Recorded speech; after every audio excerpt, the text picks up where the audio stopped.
राजधानी दिल्ली की कानून व्यवस्था पर बात करने के लिए हमारे साथ मौजूद हैं दिल्ली पुलिस आयुक्त नीरज कुमार। आइए नीरज कुमार साहब से ही जानते हैं कुछ चुनिंदा सवालों के जवाब। कुमार साहब, दिल्ली के लोग सड़कों पर आ गए और एक गैंगरेप के बाद और इसके बाद आपके विपक्षी लोगों ने आपसे इस्तीफा मांगना शुरू कर दिया। ऐसी विपरीत परिस्थितियों में भी आखिर आपको हौसला कहाँ से मिलता है? ये थोड़ा कठिन सवाल है।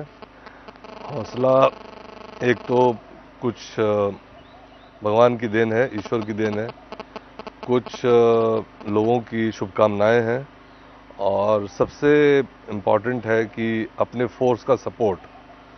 अब देखिए, आज के दिन शहर के कई जगहों पर ये ख़तरा है कि अलग अलग ग्रुप्स के लोग अचानक डिमॉन्स्ट्रेशन कर सकते हैं। वहाँ पर हमारे लोग तैनात हैं।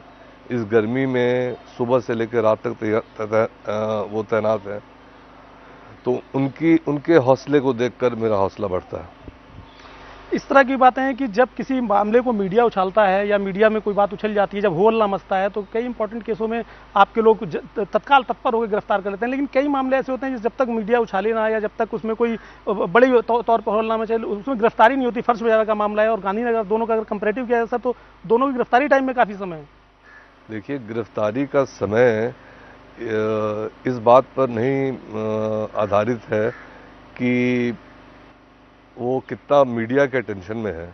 गिरफ्तारी का समय होता है कि कितनी जल्दी हमें क्लूज मिलते हैं, कितनी जल्दी हम उसको ट्रेस कर पाते हैं और कितनी जल्दी उसको गिरफ्तार करते हैं। तो ये एक महज इत्तेफाक है।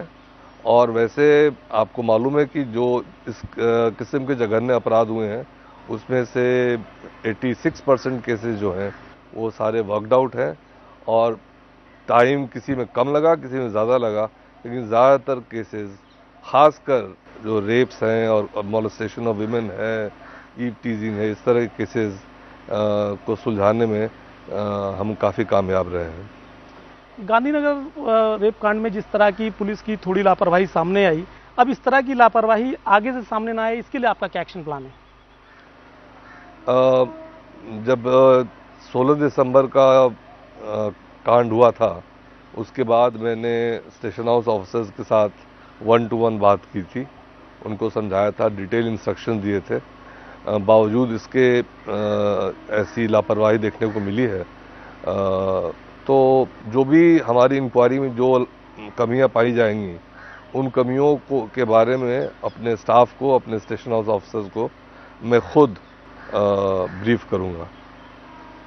आप डिस्ट्रिक्ट में डीसीपी भी रहे, इसके बाद आपने सीबीआई में वो काम कर दिखाए जो शायद बहुत कम लोगों ने करके दिखाया। आप स्पेशल सेल और क्राइम ब्रांच में भी रहे।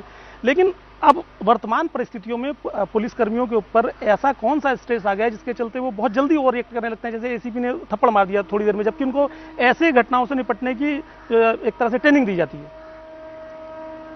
देखिए, मेरा अनुभव ज़िलों का या क्राइम ब्रांच का या सीबीआई का, इससे और एक पुलिस ऑफिसर जो फील्ड में काम कर रहा है उसमें कोई ख़ास संबंध नहीं है।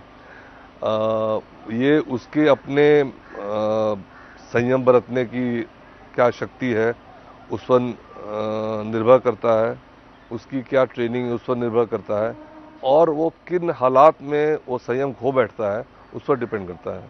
मैं एसीपी के बिहेवियर को डिफेंड नहीं कर रहा हूँ, लेकिन अभी मुझे पूरी रिपोर्ट नहीं मिली है कि क्या घटा था। लेकिन चाहे कैसा भी प्रोवोकेशन था, हक नहीं बनता है किसी भी पुलिस ऑफिसर को, चाहे उसका कोई भी रैंक हो, कि किसी भी महिला को, चाहे वो कोई भी हो, उस पर हाथ उठाने का।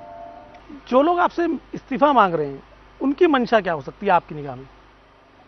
ये सवाल तो आपको उन्हीं से पूछना पड़ेगा, मुझे नहीं मालूम, क्योंकि ना मेरा कभी उनसे झगड़ा हुआ, ना कोई बातचीत हुई, ना कोई तू मैं हुई। तो मुझे खुद समझ में नहीं आया आज तक कि उनकी क्या मंशा है।